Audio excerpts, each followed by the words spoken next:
So, Madhavi గారు జనరల్‌గా of course మన భారతీయులకి బంగారం అనేది ఒక ఎమోషన్ అనే అవును. చెప్పుకోవాలి. సో, ఎక్కువ మంది ఎదురు చూస్తుంటారు. అయితే మన భారతీయ కరెన్సీ హెచ్చుతగ్గులు కూడా అవుతూ ఉంటుంది గదా! సో, అవునండి. అట్లాంటి టైంలో మరి గోల్డ్ మీద ఎటువంటి ప్రభావం పడే అవకాశం సో, ఉందంటారు?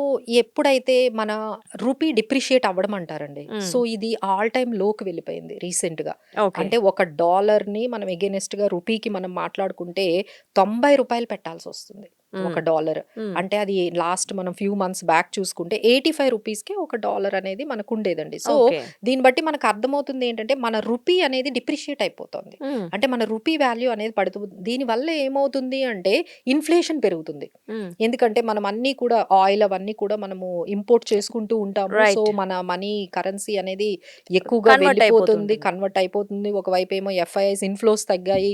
ఈ ట్రంప్ టారిఫ్స్ వల్ల మనకి ఎక్స్‌పోర్ట్స్ తగ్గాయి. సో, ఒక రకమైన ఇంబాలన్స్ అనేది మార్కెట్‌లో క్రియేట్ అయిందండి. దీనివల్ల డెఫినెట్ ఇంకా గోల్డ్ పెరుగుతుంది. ఇండియాలో ముఖ్యంగా. ఎందుకంటే మనం ఇండియాలో మనం అక్కడ యూఎస్‌డీలో మాట్లాడుకుంటామండి. హ్మ్. ఎందుకంటే గోల్డ్ అనేది ఇంటర్నేషనల్ కమోడిటీ. అవును. ఇంటర్నేషనల్ కమోడిటీని మనం ఏం 4200, 4180 అనేది మనకి డాలర్స్‌లో వాళ్ళు చెప్తారు. మరి ఈ డాలర్స్‌ని మన ఇండియాలో కరెన్సీలో మార్చుకునేటప్పుడు పెరిగింది గదండీ! డెఫినైట్‌లీ. యాక్చువల్‌గా ఇంటర్నేషనల్ మార్కెట్‌లో గోల్డ్ పెరిగింది తక్కువే. హ్మ్. కానీ మన రూపీ డిప్రిషియేట్ వల్ల మనకి ఇంత కాస్ట్ అయిపోతుంది. ఓహ్! ఓకే. హ్మ్. ఎందుకంటే మన రూపీ పడిపోయింది కదండీ! సో, హ్మ్. దానివల్ల అప్పట్లో మీరు ఒక 4, 5% ఓన్లీ ఈ రూపీ డిప్రిషియేట్ వల్లే మన గోల్డ్ అనేది ఇంత అవును. కాస్ట్‌లీ అయిందండి. సో, రూపీ ఇంకా డిప్రిషియేట్ అయితే గోల్డ్ ఇంకా పెరుగుతుంది.